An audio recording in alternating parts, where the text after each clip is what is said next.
Olha o que aconteceu com esse nosso brother de Belo Horizonte, cara. Sabe, Caião, eu sou pastor, me converti aos 20 anos na igreja do Evangelho Quadrangular. Uma vez você perguntou o que era igreja quadrangular, cara, eu me esqueci. Eu falei que é porque tinha 4 lados o negócio. São 4 pilares doutrinários. Sim, sim.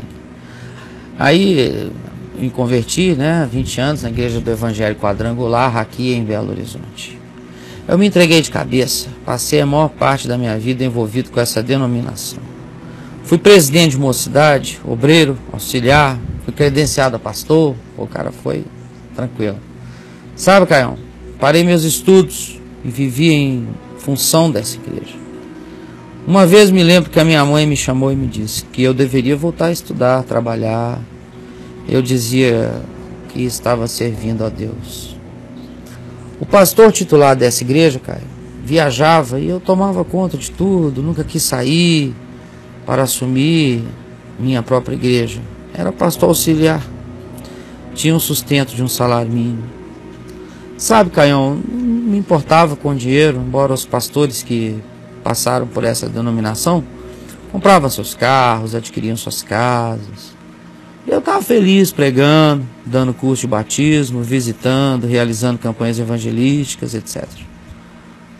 Porém, eu vi muitas coisas. Uma vez o meu pastor titular me deu o seu terno de presente.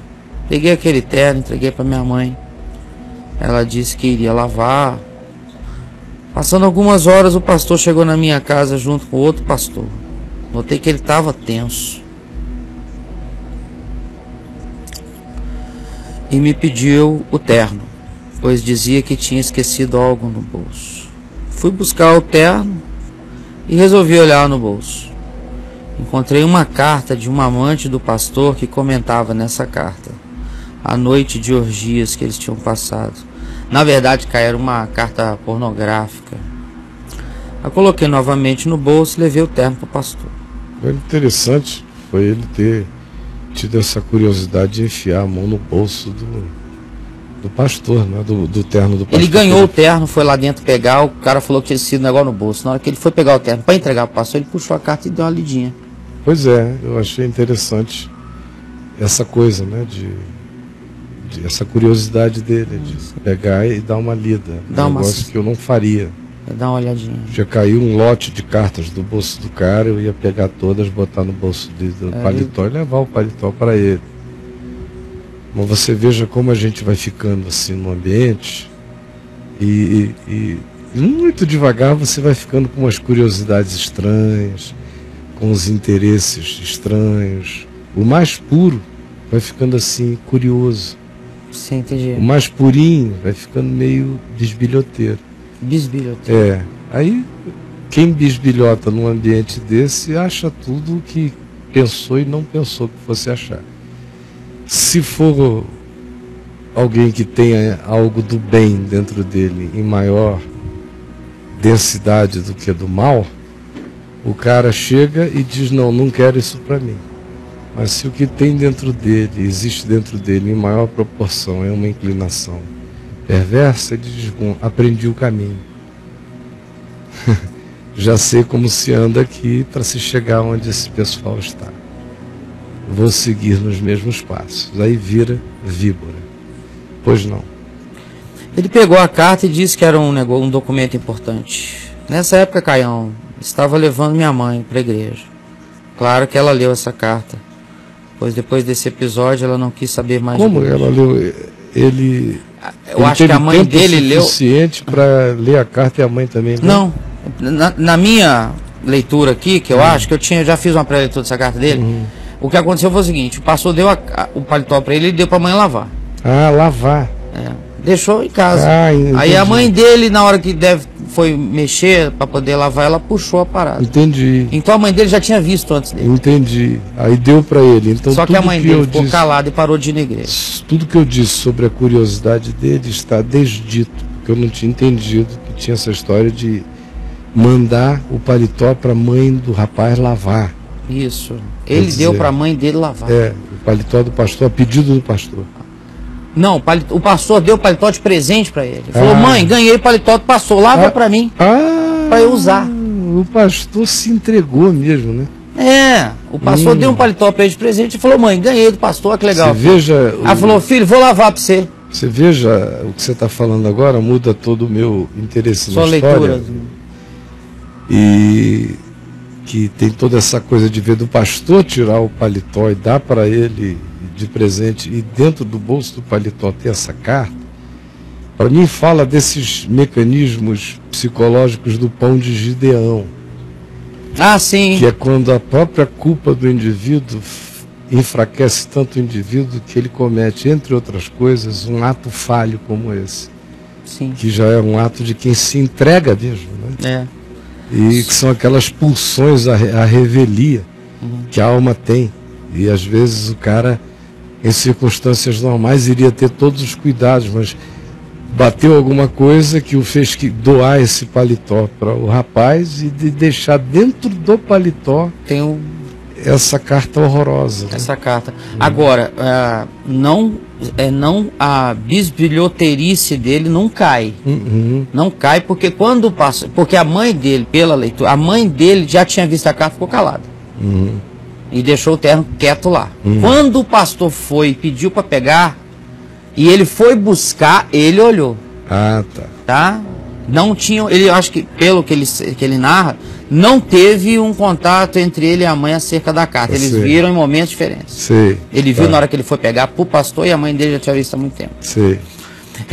Ele pegou a carta e disse que era um documento importante. Nessa época estava levando minha mãe na igreja. Claro que ela leu essa carta. Tá vendo? Ele deduz que a mãe leu. Pois depois desse episódio ela não quis nem saber mais de igreja. Imagina. Cheguei a flagrar o pastor fumando maconha dentro da igreja. Ele dizia que estava queimando pedidos de oração. Sabia que essa ia pegar. Posso fazer o pastor lendo aqui, cara? Ele tá assim, ó. Eu tô queimando aqui um pedido. Oração da dona Joaquina. Eita! Dona Joaquina! Deus abençoe a senhora, dona Joaquina. Vai ficar tudo bem, já tá tudo bem, dona Joaquina. Amém, dona Joaquina. Amém. Dona Joaquina, essa aqui lá de Cabrobós, dona Joaquina. Então ele flagrou o pastor. O jovem, o Brau já foi muita maconha, né? Flagrou o pastor tocando fogo nas cartas para encobrir o cheiro do baseado, é isso? Não, ele falou que viu o cara fumando maconha. Aí ele olhou e falou, o que é isso? Ele falou, não, eu tô queimando as cartas. Tô queimando os pedidos de oração. Mas precisa fumar, né? Não, aqui eu jogo essa erva. Isso. Maldita, é para introjetar o espírito. Que é para queimar mais fácil. Meu Deus. Aí, beleza. Vi guerras, adultério, disputa por igrejas, entre pastores, cocaína, ameaça de morte. Aí eu saí dessa denominação, comecei a reunir um povo, porém mantive a visão. Isso aí, a descrição, se alguém não soubesse que ele está falando de uma igreja, ficar só com a descrição. De guerras, adultério. Olha só, esquece o contexto. Isso é uma igreja. Esqueça. Leia só a descrição e me diga onde é que esse cara está. Isso. Nós vamos ler uma coisa que agora, para você não sabe nada. Ligou agora. Isso. Lê assim. Vi guerras, adultério. Vi fumando maconha e dizia que era pedido de oração. Estava queimando pedido de oração. Vi guerras, adultério, cocaína, ameaça de morte. Isso. O Fernando tá morrendo. Não, isso aqui é o que é? Isso não, aqui... o cara tá na Bósnia. O cara tá na faixa de Gaza. Numa boca de fumo. Protegida pelo Hamas na faixa de Gaza. Exatamente. Cara, vou te dizer. Olha, esse aqui... O negócio tá brabo. Vamos lá. saí de lá, né? Pô, né? Saí dessa denominação. Nem no complexo do Alemão o negócio está mais assim, viu? Tá não, Caio? Tá mais light lá? Aparentemente. E aí? Aí comecei a reunir um povo, porém mantive a visão de campanhas, votos, etc. Ele já estava... ele já tinha aprendido o esquema. Porém, Caião, me encontrei com esse evangelho simples da graça de Deus, que me escandalizou e me libertou. Sabe, Caião, como Primeiro, isso aconteceu? Teve que ter escandalizado mesmo para poder libertar. Escândalo. Porque o primeiro encontro é de escândalo. Se o indivíduo trabalhar o escândalo dele e se perguntar por que eu estou escandalizado, é porque eu estou ouvindo mentira ou é porque o que está sendo dito me faz ter que encarar o que eu não quero encarar?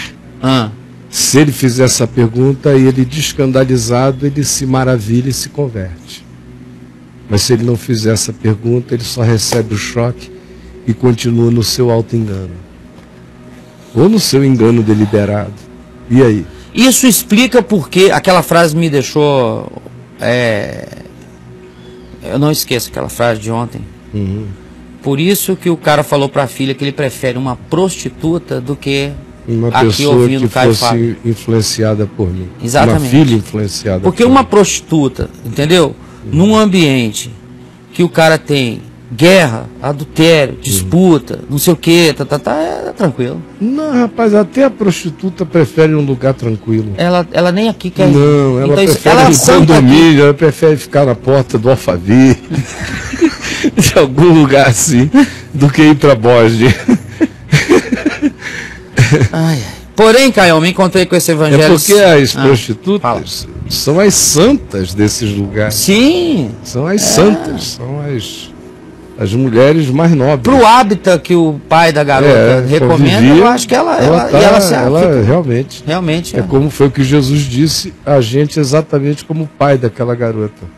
Em verdade, eu vos digo que muitas prostitutas, muitas meretrizes vos precedem no reino dos céus. É isso aí. Mas e aí? Porém, Caio, me encontrei nesse evangelho simples da graça de Deus, me escandalizou e me libertou. Sabe, Caio, como isso aconteceu? Comecei a assistir uma tal de Vem Ver TV. Aí aconteceu meu encontro com Jesus dos Evangelhos. Amém. Sabe, Caio, eu estou feliz, porém hoje, pai de 3 filhos, um de 14, outro de 9, uma de 7. Tem 50 anos. Que bom. Fico pensando, eu não investi na minha vida, sempre tirei o meu sustento na igreja. Hoje, pregando a graça, muita gente se foi. Tem passado dificuldades financeiras. Às vezes não tem condições de suprir uma necessidade básica do meu filho. Caio, me dê uma palavra, ore por mim, pois não vou extorquir o povo para me sustentar. Mas eu estou feliz a despeito das lutas financeiras. Acredito que Deus vai me dirigir. Um forte abraço, um beijo. Obrigado.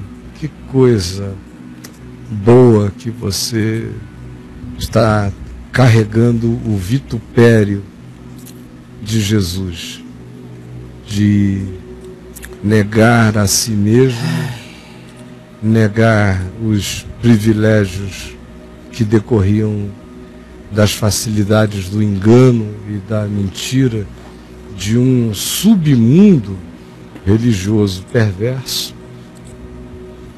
e pela palavra, meramente pela palavra, e sozinho, teve a coragem de tomar as decisões que tomou e está tendo a perseverança de não desistir, vivendo o Evangelho da graça de Deus. Agora, meu amigo, mergulhe de cabeça na palavra, no Evangelho. Encha-se do Evangelho.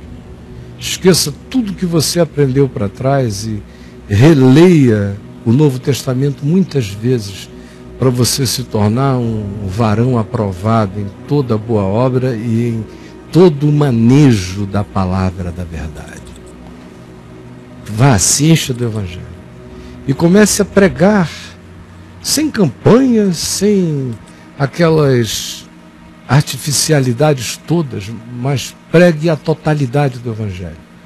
O Evangelho de Jesus é pregação do reino de Deus, do Evangelho do reino de Deus, ensino desse Evangelho como prática de vida, conforme você o vê sendo praticado todo dia aqui, e é a ousadia de orar por doentes, por enfermos, por aflitos, por angustiados, por desesperados, crendo que o poder do Espírito Santo está em nós e que a palavra genuína do Evangelho se fará seguir por sinais e prodígios de Deus. Quando isso acontecer, não faça uma doutrina, nem fique se vangloriando, nem imite os loucos que vieram antes de você, os lobos. Siga o bom pastor, sempre na simplicidade dele. Não aceite glória humana, não se ofereça como outdoor de nada. Ande na pureza do Evangelho, se renovando na palavra. Você vai ver como isso vai começar a acontecer na sua vida. E quando o recurso começar a chegar, porque pessoas virão na hora em que essa explosão, na hora em que esse chafariz explodir de você, por enquanto você se desconectou, agora se conecte no chafariz. Quando isso jorrar, pessoas virão. Quando elas começarem a vir, começarem a ajudar, bote outra pessoa para cuidar desse recurso, para que você não seja o dono de nada. Outro cuida e você, num consenso de modéstia, vê o que é necessário para que você e sua família se mantenham dentro dos limites da modéstia. E deixe o outro cuidar disso e dedique-se exclusivamente à palavra e à oração. Você ficou exposto décadas e décadas à catequese do serpentário. Você ficou na catequese do serpentário muitos anos. Tem muita coisa dentro de você para sair. A maneira de fazer isso sair é encher-se do Evangelho. Quanto mais a sua mente for se tornando mente de Cristo, quanto mais cheio do Espírito Santo você for ficando pela sua rendição ao Evangelho, pela sua obediência à palavra, mais cheio do Espírito e de entendimento e de luz e de graça você se tornará. E aí tudo mais será natural. Outra vez é o que Jesus disse, é buscar em primeiro lugar o reino de Deus e a sua justiça, a sua verdade, e todas as demais coisas nos serão acrescentadas. Entregue-se de cabeça ao reino, que eu estou lhe dizendo, deixando que primeiro ele se construa, ele lave e ele se edifique em você em plenitude. E aí você vai ver o que vai jorrar. E viva e pratique a integralidade simples do Evangelho. E você verá o que vai acontecer. E você verá como todas as demais coisas lhe serão acrescentadas. Em nome de Jesus.